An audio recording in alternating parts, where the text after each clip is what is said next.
Hi friends, നമുക്ക് അടുത്ത question നോക്കാം. If gross profit is 20% of sales and cost of goods sold is rupees 80,000, fine sales. Option A 96,000, B 1 lakh, C 80,000, D 86,000. ഇവിടെ gross profit on sales ആണ് തന്നിട്ടുള്ളത്. 20% of sales എന്നാണ് gross profit തന്നിട്ടുള്ളത്. Cost of goods sold amount തന്നിട്ടുണ്ട് 80,000. Gross profit 20% എന്ന് പറഞ്ഞാൽ 20/100. അതിൽ 20 എന്ന് പറയുന്നത് ഗ്രോസ് പ്രോഫിറ്റും 100 എന്ന് പറയുന്നത് സെയിൽസുമാണ്. അങ്ങനെയാണെങ്കിൽ നമുക്ക് കോസ്റ്റ് ഓഫ് ഗുഡ്സ് സോൾഡ് കണ്ടെത്തണം. അപ്പോൾ 100 - 100 എന്ന് പറഞ്ഞാൽ സെയിൽസ് മൈനസ് ഗ്രോസ് പ്രോഫിറ്റ്, അതായത് 100 - 20, 80 നമുക്ക് കിട്ടും. ആ 80 എന്ന് പറയുന്നതാണ് cost of goods sold. Cost of goods sold അതായത് 80% എന്ന് പറഞ്ഞാൽ 80/100. 80 എന്ന് പറയുന്ന കോസ്റ്റും 100 എന്ന് പറയുന്നത് സെയിൽസുമാണ് അല്ലേ. അപ്പം ഇനി നമുക്ക് ഇതിൽ നിന്ന് സെയിൽസ് കണ്ടുപിടിക്കാം. സെയിൽസ് ഈക്വൽസ് തന്നിരിക്കുന്ന കോസ്റ്റ് ഓഫ് ഗുഡ്സ് സോൾഡിൻ്റെ എമൗണ്ട് എടുത്ത് എഴുതുക. 80,000 ഡിവൈഡ് ബൈ അതിനെ റെപ്രസെൻറ്റ് ചെയ്യുന്ന ഫിഗർ ഏതാ? കോസ്റ്റ് ഓഫ് ഗുഡ്സ് സോൾഡിന് 80 ആണ് അല്ലേ. അപ്പോൾ 80 ഇൻറ്റു ഇനി എന്താ കണ്ടെത്തേണ്ട? സെയിൽസ് ആണ്. അതിനെ റെപ്രസെൻറ്റ് ചെയ്യുന്ന 100 ആണ്. ഇൻറ്റു 100 ചെയ്യുക. നമുക്ക് എന്ത് കിട്ടും?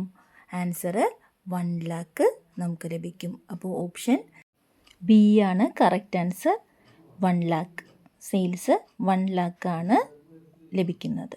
ഓക്കെ, നെക്സ്റ്റ് ക്വസ്റ്റ്യൻ നോക്കാം നമുക്ക്.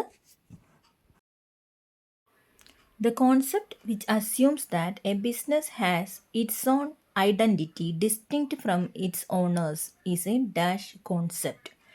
ഏത് കോൺസെപ്റ്റിലാണ് ബിസിനസ്സിന് അതിൻ്റേതായ ഒരു ഐഡൻറ്റിറ്റി ഉണ്ട്, which is distinct from its ഓണേഴ്സിൽ നിന്ന് വ്യത്യസ്തമായ ഒരു ഐഡൻറ്റിറ്റി ഉണ്ട് എന്ന് പറയുന്ന കോൺസെപ്റ്റ് ഏതാണ്?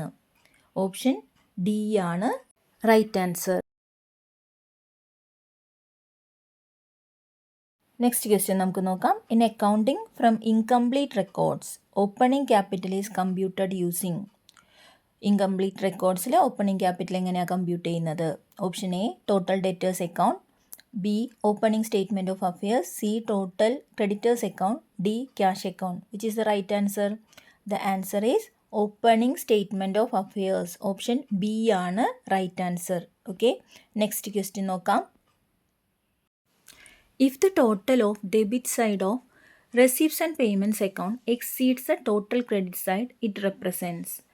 റെസീപ്റ്റ്സ് ആൻഡ് പേയ്മെൻറ്റ്സ് അക്കൗണ്ടിലെ ഡെബിറ്റ് സൈഡ്, അതായത് റെസീപ്റ്റ് സൈഡ് ക്രെഡിറ്റ് സൈഡിനേക്കാളും പേയ്മെൻറ്റ് സൈഡിനേക്കാളും കൂടുതലാണ് എങ്കിൽ, എക്സീഡ് ചെയ്യുന്നുണ്ടെങ്കിൽ ഇറ്റ് റെപ്രസെൻറ്റ്സ് എന്നാണ് ക്വസ്റ്റ്യൻ വന്നിട്ടുള്ളത്. Option A cash at bank, B bank overdraft, C surplus, D deficit.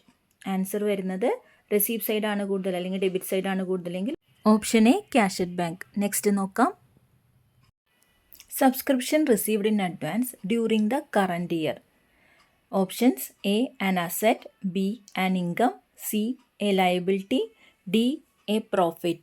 Answer വരുന്നത് ഓപ്ഷൻ സി ആണ്, a liability. Subscription received in advance is a liability. Okay, next. Property or asset received based on the will of deceased person.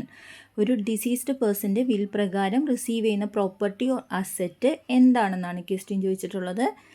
The answer is option C legacy. ലെഗസിയാണ് right answer.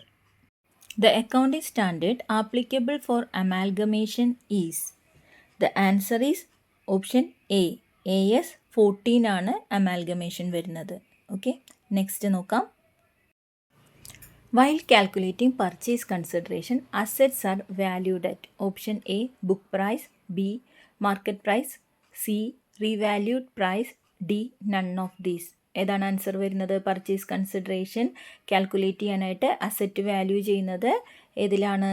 Revalued price. Option C ആണ് right answer. Okay, next.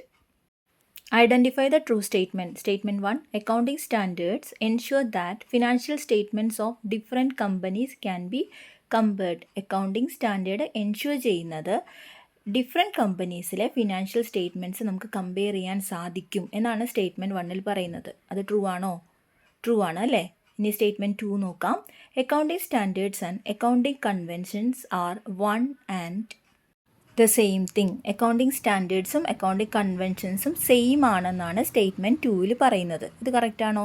Statement 2 correct അല്ല അല്ലേ, true statements ആണ് ഇവിടെ ചോദിച്ചിട്ടുള്ളത്. അപ്പം right answer ഏതാണ്? Option A 1 only അല്ലേ, statement 1 only. Set exam crack ചെയ്യാനുള്ള പ്രത്യേകം തയ്യാറാക്കിയ PYQ സീരീസാണ് നിങ്ങളിപ്പോൾ കേട്ടുകൊണ്ടിരിക്കുന്നത്. ഇനിയും നമ്മുടെ ചാനലിൽ ക്ലാസ്സുകൾ ഉണ്ടായിരിക്കും. ക്ലാസ്സുകൾ മുഴുവനായി കാണുക, അതുപോലെ ലൈക്ക് ചെയ്യുക, കമൻറ്റ് ചെയ്യുക. Thank you. By your commerce mentor Neena.